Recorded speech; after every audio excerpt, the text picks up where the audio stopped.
It right there? Okay. Yeah. Open up your coat for me, please. Close it. So they're gonna ask you. Thing. My socks are weird. My shoes are weird. Okay. Good. He'll be sitting there, so you'll be. Okay, so I'll be looking at him. We'll just be here right off the top, tossing to a package that kind of sets the stage and defines be mindful, and then coming right out of that, we'll keep going. Jesus actually had, I told Maureen 3 minutes, and he had to cut it down to 2:30 because we just have so much stuff in this newscast. So, Damn. honestly, depending on, as long as your answers aren't like 10 seconds, it probably will be 2-3 questions. Yeah, I'm good. It'll take you longer to walk in here, sit down, mic up, than it will to do the interview. So we'll hit a couple of things. Noreen had said that the call numbers have kind of come back down.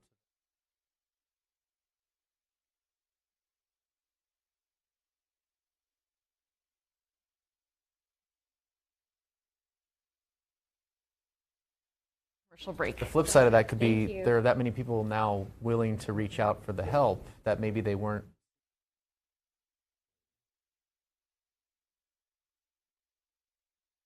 Yes, I can. People have the access, right? Yeah. 2:30. Oh my God. That was the point. You're the first person to say anything. They were like, maybe you guys can get green ribbons. I thought it in my head. I liked the outfit. Thank you. Yeah. I know. It was funny. I was like, you should wear the green and blue. He's like, Yeah. that's what I was thinking.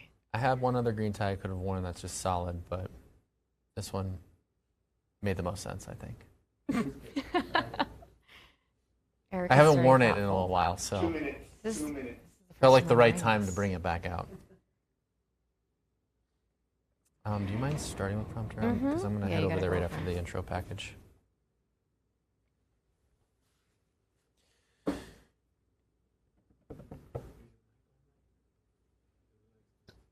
No, it's on.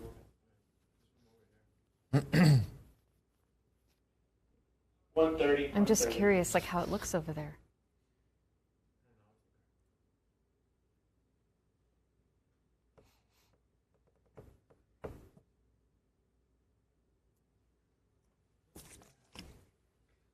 I figured you were looking, so I could be like, What?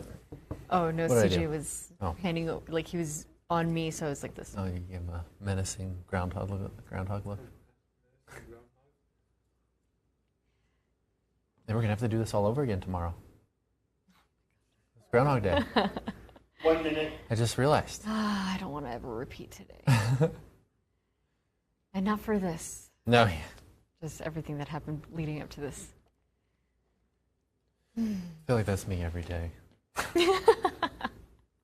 Except the only good thing, like when the 30 tax prep seconds, guy was 30. like, you're getting this much. I'm Oh, like, well, I'll there you go. repeat that every See, I don't- day. Yeah. Just chasing kids all over the place.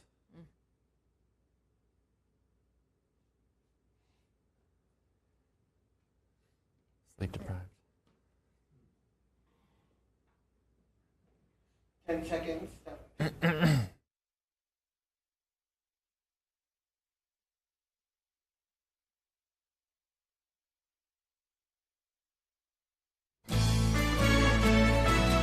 This is a special edition of ABC-7 at 6, a focus on mental health in the Borderland. Be mindful.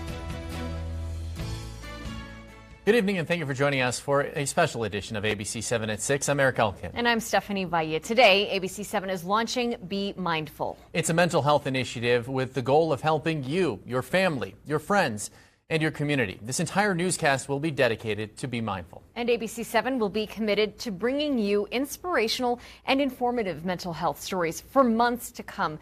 But the first ones you'll see will air in the next 30 minutes. Today, we'll show you the story of an El Paso man who's been using physical activity to improve his mental wellness and to turn his entire life around one step at a time. And we'll also tell you about which El Paso school districts are doing or what they're doing to help your kids at school, since there is a rise in stress anxiety, and depression. We'll even talk about the weather and how sunny and gloomy days impact your mental well-being. And you'll also hear from guests and joining us live in studio to start the conversation about why Be Mindful is important. But first, we'll have an in-depth look at what this initiative is all about.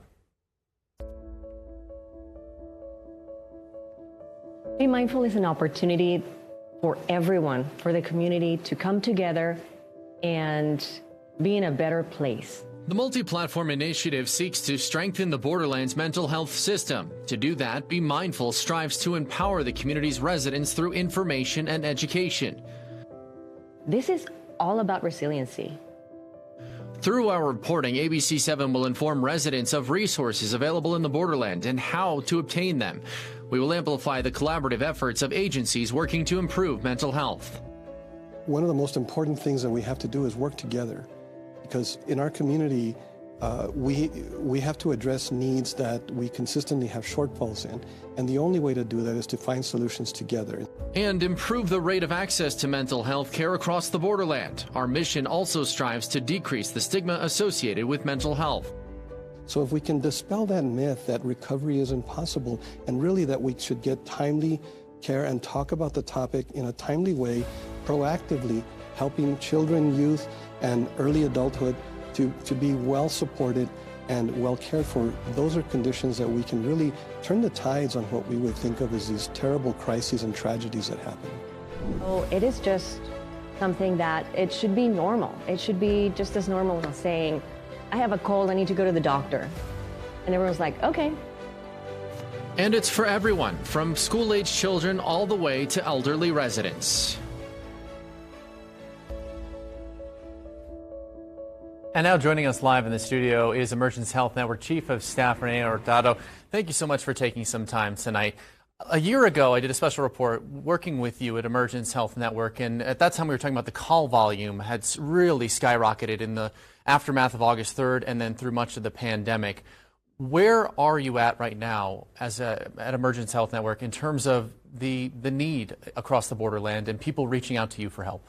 Sure thing. Well, first of all, thank you for having this, and thank you for doing this, and thank you for committing this to this initiative. We're really excited that we're able to play a part in that. And you're right, Emergence Health Network does operate the crisis hotline for this area, which is 779-1800. And you're also correct that right after the Walmart shooting and during the pandemic, we did see spikes in callers calling the crisis line. That has kind of subsided, and we're now to pre-pandemic levels, let's say. But the need has not gone away.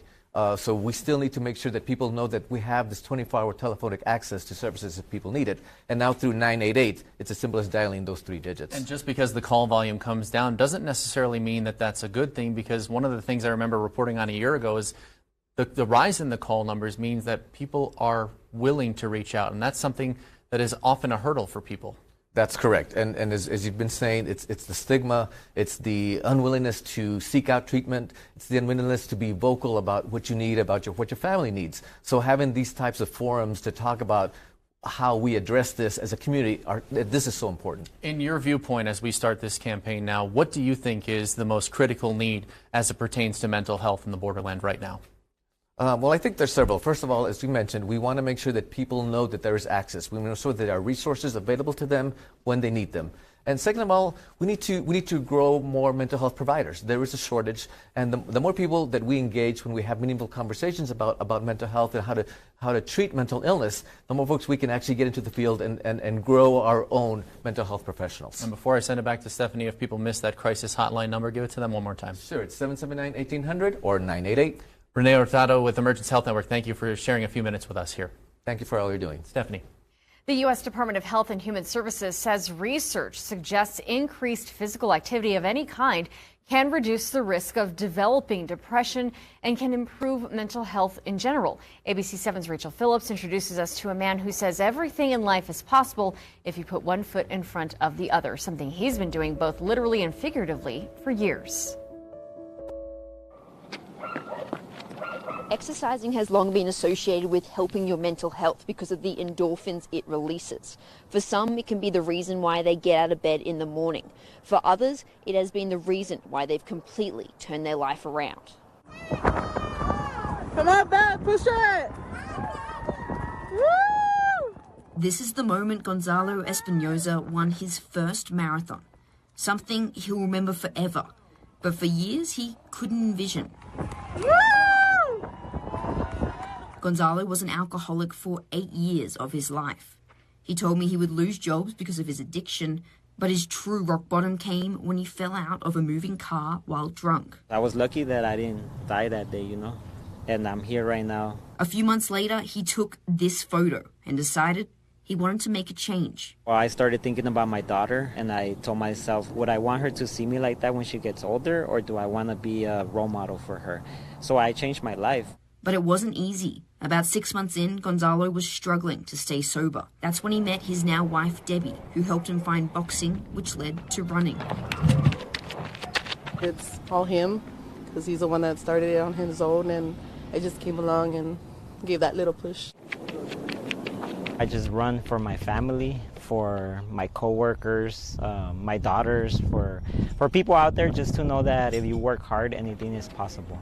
Gonzalo now runs 60 to 90 miles a week, is a proud employee of YSD, and has been sober for 9 years. I never thought I was going to be this person, the person where even my mom tells me she's proud of me. Gonzalo has run 5 marathons and plans on running many more, in large part because the difficulties of the 26-mile trek mirror the struggles of getting sober.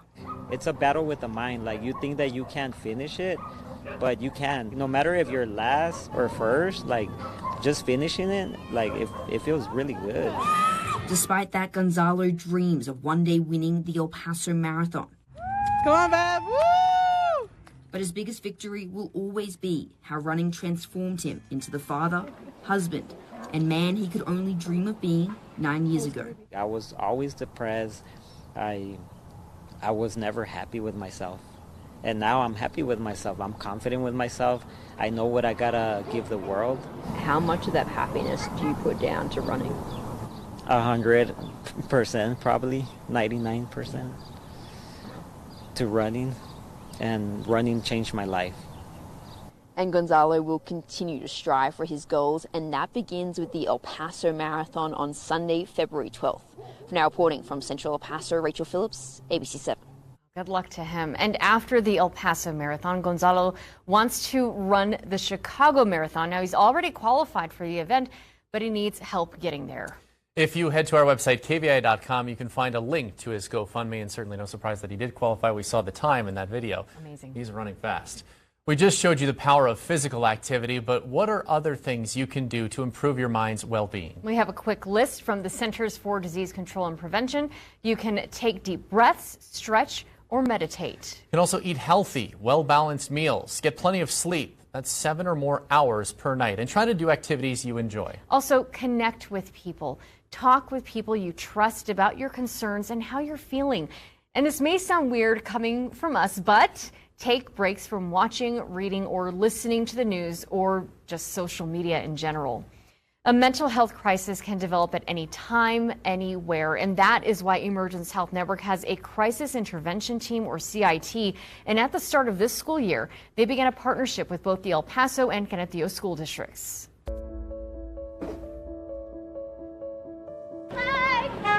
We knew that there was a need, and as of right now, since we started in August of 2022, right, we've seen a huge increase in our calls, in our call volume.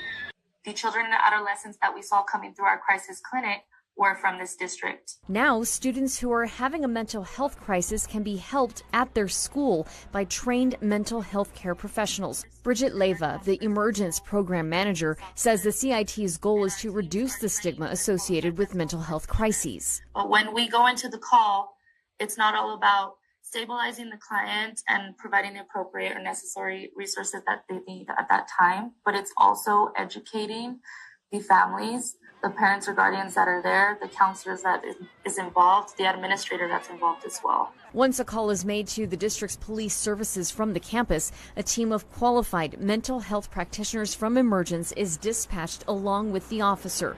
The program is federally funded. Leva says they can treat students and staff experiencing emotional distress, delusions and hallucinations, psychotic episodes, and self-harm. We've seen a lot of suicidal outcries. A lot of the times when the students are making the suicidal outcries, we take every single one seriously. Whether it was they were joking or they just said it because, you know, these are the things that people are saying on social media or TikTok or anything like that, right? We take every single one seriously. Emergence is now available to help the roughly 60,000 students in all 83 El Paso ISD campuses.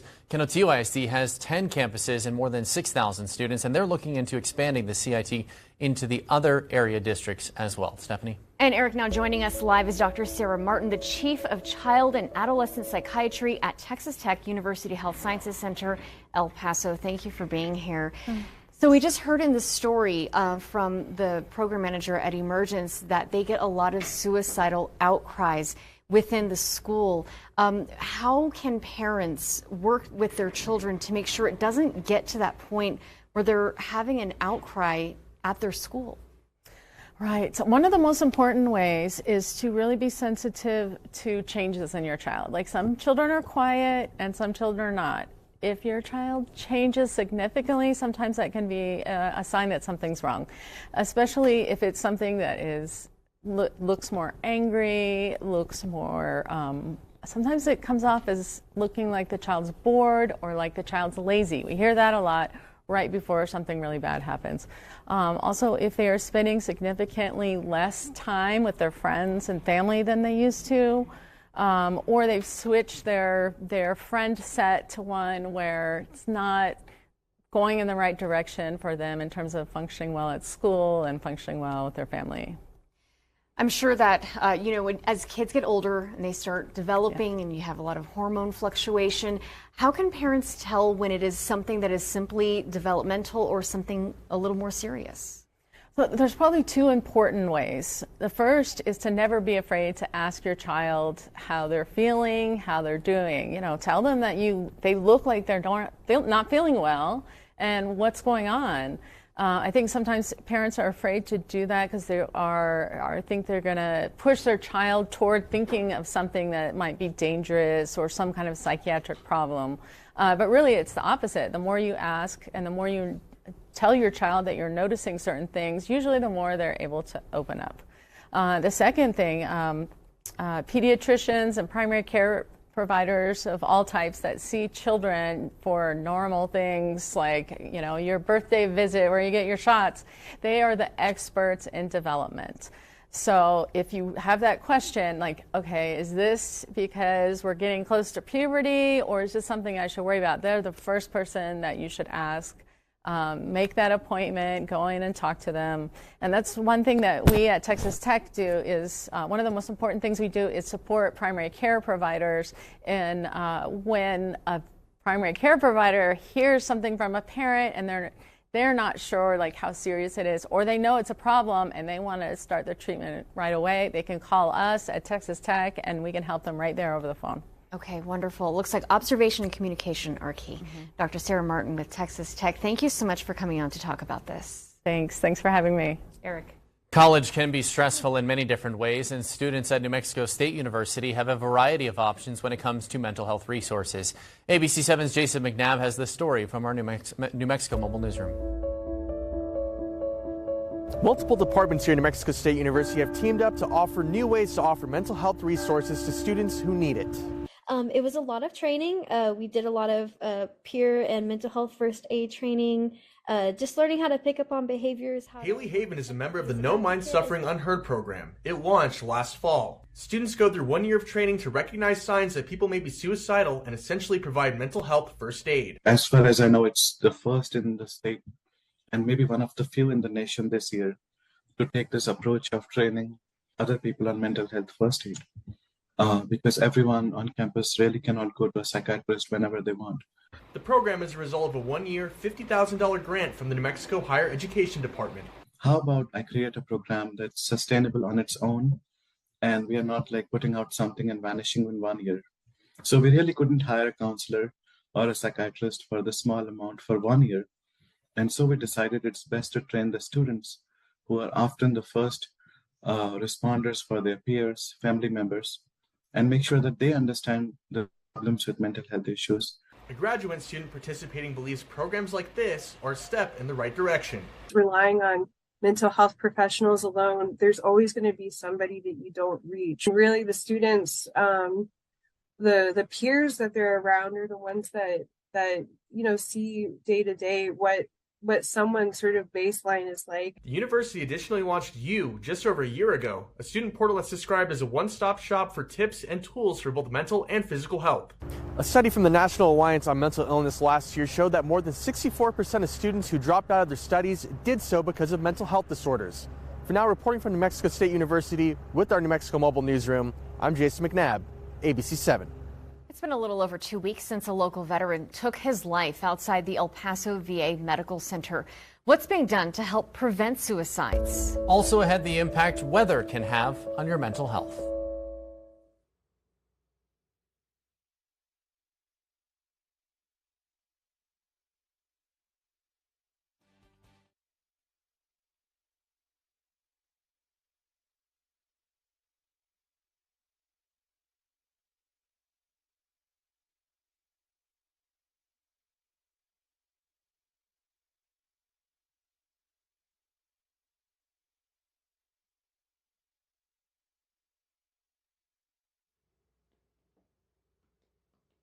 Okay. We're both on the right side. Are we sitting? Okay.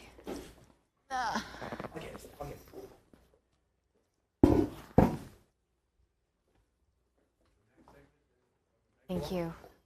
Right side. Wait, right, like. Mega right would be this way because of that. Don't ever.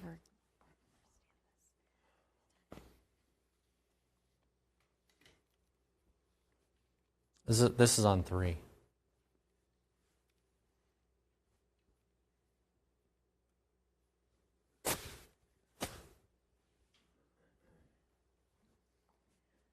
Still see?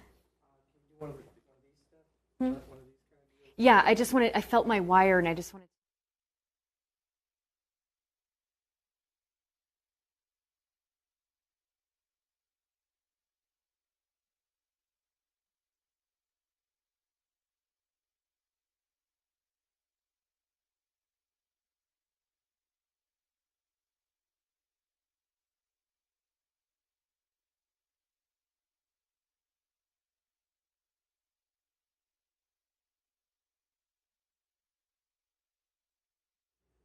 Welcome back to this special edition of ABC-7 at 6, focused on Be Mindful, an initiative we're launching here at ABC-7 to strengthen the Borderland's mental health system. It's been a little more than 2 weeks since a local veteran died after taking his life outside the El Paso VA Medical Center. The death sent shockwaves among the community and raised questions about how something like this could have happened. ABC-7's Lopez Itziro had been following this story, and she speaks with a well-renowned veterans activist and a local congressman. The death of Mr. Renz touched so many people who didn't even know him. And now they want to know what's being done to make sure another veteran doesn't lose his life, especially while seeking care here at the VA. Well, look, first, I just have to say that our veterans are deserving of the care that they have earned. That's New Mexico Congressman Gabe Vasquez. We wanted to know what he's been doing since learning of the death of Rob Renz more than 2 weeks ago. Mr. Renz was a former service member with PTSD, insomnia, and tinnitus. We were told he was in the midst of a mental health crisis and was denied help at the El Paso VA Medical Center. We have not been able to confirm this. It is completely unacceptable that veterans are taking their lives at any VA facility or contemplating suicide. This is what happens to us. Shoshana Johnson is a former United States soldier and a former prisoner of war. Back in 2003, she and 5 other members of her unit were held prisoners in Iraq. They were freed in a mission conducted by U.S. Marines. I know that the VA, especially our VA, is trying, but they're falling short. As someone who uses mental health services regularly, I know that we are losing staff on a regular basis. It's not just a situation of can we get more people in? You have to find out the root of the problem. Why are so many leaving? We did have a new policy put into place that allows veterans to now seek mental health care services on an emergency basis at any medical facility across the country. That includes non-VA facilities. But for some, The progress isn't happening quickly enough. As a prisoner of war, I get pushed up the top of the list when I go to the VA. Yet I've still been hospitalized 3 times. And what about those veterans who don't get the support they need? They're gone. They're gone. De Loba ABC-7. If you or anyone you know needs help, call the Suicide and Crisis Lifeline, that number 988. Stephanie, mental health resources and stories can also be found on KVIA.com. We have an entire section now dedicated to Be Mindful. You go to, this is the homepage here, click on the Be Mindful tab. That will bring you to that dedicated section, because this is just the start of the campaign. And as you can see here, it includes our mission statement, our stories that will be posted here on the page as well. And if you scroll all the way to the bottom, that's where you'll find direct links to all of the resources available in the Borderland. Sunny and gloomy days can have an impact on your mental health. Find out how weather affects you coming up next.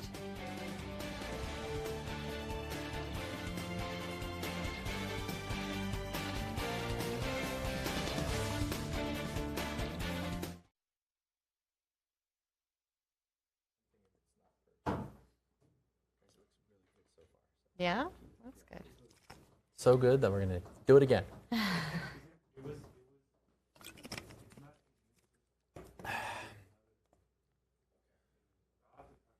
Don't forget we've adjusted for the framing. Yeah. You're in the same spot.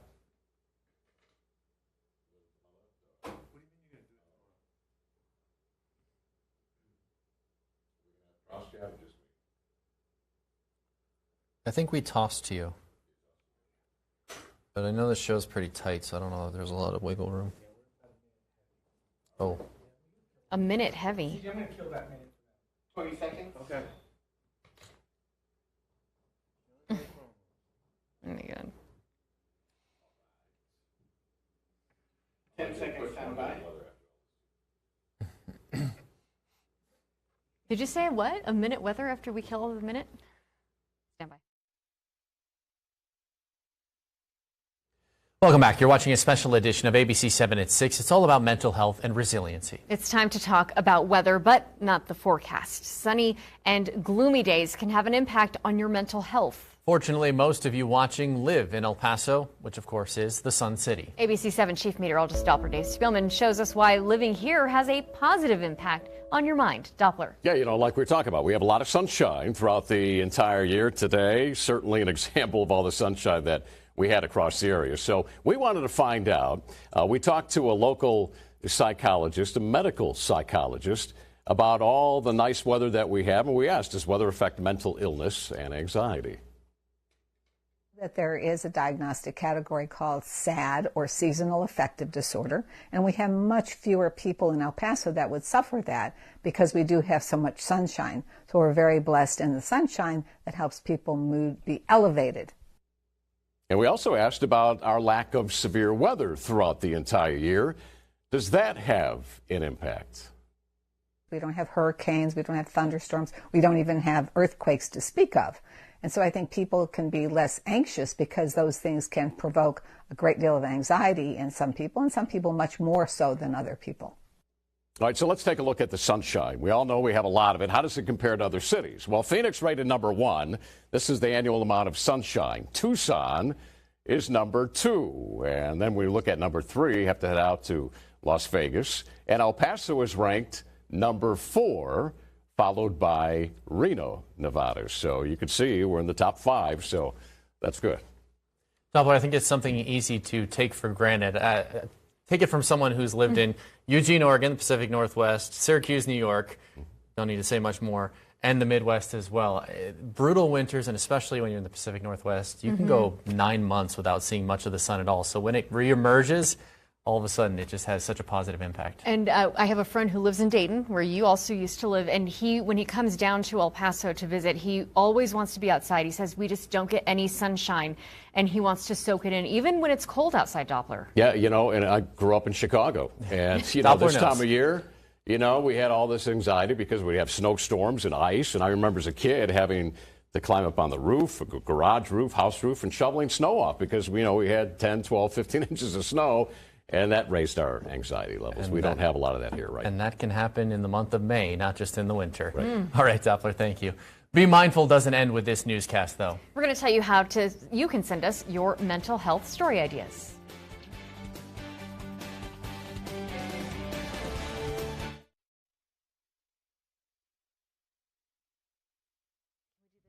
Yeah. And then we're always like, oh, but it's cold. And he's like, guys, Yeah. this is not cold, and I'm not going to get sunshine for like And the 3 sun is so months. warm. Yeah. And that's the thing too, is when I am like, even when the sun is out, anywhere I am, it's like, oh, I just soak it, and it's so good. Okay, I think it's there. I just had to pull it up.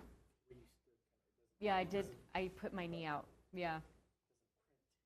Yes.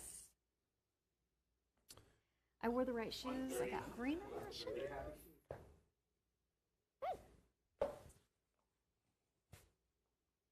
Are we in a good spot?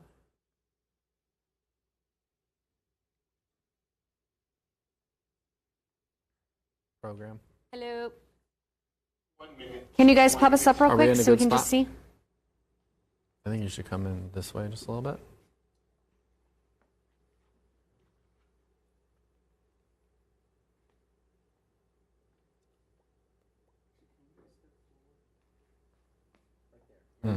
I see.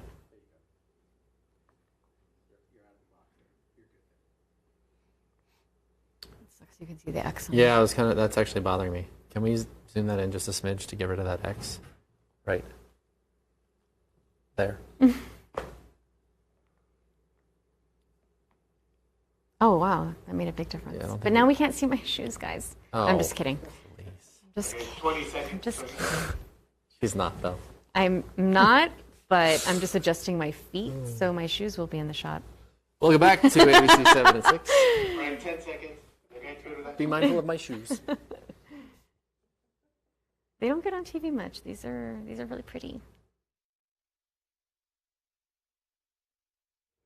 Welcome back to this special edition of ABC-7 at 6, focused on Be Mindful. A campaign to reduce the stigma surrounding mental health and to inspire you with resiliency. This entire newscast was dedicated to launch this initiative, but it doesn't end here. For months to come, you'll keep hearing and seeing Be Mindful. That's because we will keep reporting on mental health, just like the stories you saw today. ABC-7 was awarded a competitive grant from Report for America to hire a reporter dedicated to covering this important topic in the Borderland. And we want to have you be a part of this initiative and the conversation. You can send us your mental health story ideas to news@kvia.com. And you can share a resource that maybe not everyone knows about, or if you're willing to share your struggles and how you overcame it, we would love to talk to you to inspire others.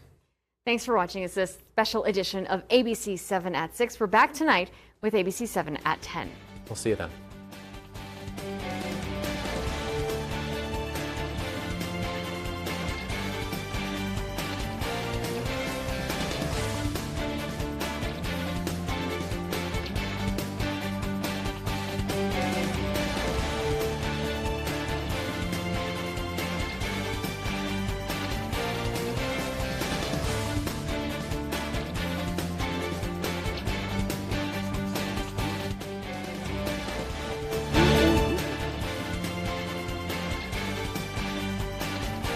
Download the ABC-7